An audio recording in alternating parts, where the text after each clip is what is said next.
You can hear it, can't you? The silent scream of a god being devoured by his own son. The chronicles call this event the Titanomachy, the war that crowned Zeus king. They tell you it was a war of succession, a simple changing of the guard. But what if it wasn't a succession? What if it was a purge? A systematic effort to tear pages from the divine record, to silence the voices that screamed of a world before his thunderous reign. The story they tell is of Zeus, the liberator, who freed his siblings from the belly of his father, Cronus. But was it liberation, or the first act in a cosmic coup d'etat? Zeus didn't just want the throne.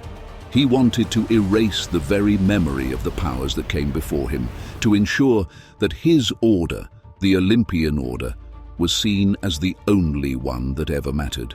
Today, we unearth the ghosts. We give voice to the 5 great powers Zeus himself tried to erase from history. Our first ghost is the most obvious, yet the most misunderstood. His own father, Cronus. You are told he was a monster who devoured his children out of paranoia. But why? Why would the Lord of the universe fear his own offspring? To understand this, you must feel the cold dread that Cronus himself felt. He had once wielded a scythe of adamant and ripped the dominion of heaven from his own father, Uranus. He knew, with the chilling certainty of a prophecy fulfilled, that power born of violence would beget a violent end. He wasn't just swallowing his children, he was trying to swallow fate itself. When Zeus rose against him, it wasn't merely patricide. It was the deliberate destruction of an entire principle, the principle of cyclical power. Cronus represented the grim, inexorable turning of ages, where sons overthrow fathers in a bloody, repeating pattern. By defeating him and imprisoning the Titans in the black pit of Tartarus, Zeus wasn't just punishing a rival. He was declaring that the cycle was over, that his reign would be eternal. He erased Cronus not as a father, but as a living reminder that even the king of gods could be replaced. But deposing the old king was not enough. To secure his throne, Zeus knew he had to control the very essence of thought and strategy. And that brings us to our second ghost, Metis, the titaness of cunning intelligence, and Zeus's first wife. She was wisdom incarnate. Her mind saw the threads of fate before they were woven, and it was her plan, her brilliant counsel, that allowed Zeus to defeat Cronus. She was his greatest asset, and therefore his greatest threat. Imagine you are Zeus. You sit on a throne won by strategy, and beside you is the very mind that conceived it. Gaia, the primordial earth, whispers a prophecy. The son born of you and Metis will be greater than you. He will be the one to finally depose you. The same dread that haunted his father now coiled around his own heart. He looked at Metis, the goddess he loved, and did not see his wife. He saw his own undoing, so he did what his father had done, but with a terrifying twist. He did not devour his child. He tricked Metis into turning herself into a fly and swallowed her whole. He absorbed her. He made her cunning his own. In a single, horrifying act, he erased his most brilliant rival and stole her power, birthing their daughter Athena from his own head. He didn't just silence Metis. He rewrote history so that wisdom itself was born from him and him alone. With the old guard imprisoned and wisdom itself consumed, Zeus turned his gaze downward to the mortals he now ruled. And there, he saw a fire he did not recognize. This brings us to the third figure on our list, a name you know, but whose true crime has been forgotten: Prometheus. The story, you're told, is that he was punished for giving fire to humanity. But do you truly believe the king of the gods feared a simple flame? No, he feared what it represented. Prometheus wasn't just a firebringer. He was an architect of defiance. By giving humanity fire, he gave them technology. He gave them art. He gave them the means to forge their own destiny.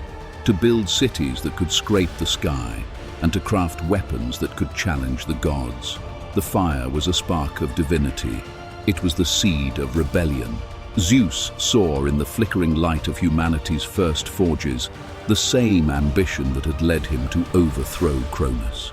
His punishment of Prometheus, chaining him to a rock for an eagle to devour his liver for eternity, was not just cruelty.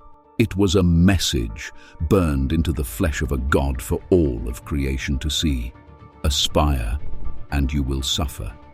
He tried to erase not the man, but the very idea that mortals could be masters of their own fate. Zeus had conquered the past, the mind, and the future of mortals. But there were older powers, deeper magics woven into the fabric of the cosmos itself that he could not control. This is the domain of our fourth silenced power, the chthonic goddess, Hecate. You may know her as a crone of witchcraft, a haunter of crossroads. But this is the diminished form Zeus allowed her to have. Before the Olympians, Hecate was a titan of immense power, a goddess who held dominion over the earth, the sea, and the sky. She was magic itself, raw, untamed, and beholden to no one. Zeus could not defeat her, for how can you defeat a concept? He could not imprison her, for how do you chain the crossroads of fate? So he did something far more insidious. He marginalized her. He and his Olympian court championed a new kind of power, ordered, civilized, patriarchal, based on oaths sworn on the river Styx and laws decreed from a golden throne. Hecate's wild, intuitive, earth-based magic was reframed as dark, dangerous, and peripheral. She was pushed to the fringes, her worship relegated to the shadows and the dead of night. Zeus couldn't erase her, so he ghettoized her, turning a universal power into a niche deity of witches, ensuring that the great primordial magic of the world would forever be feared rather than revered. One final challenge remained, one last primordial scream against his new world order. Gaia, the Earth Mother, enraged by the imprisonment of her Titan children, gave birth to one final horror. Our fifth and final ghost, Typhon. He was not a god in the Olympian sense.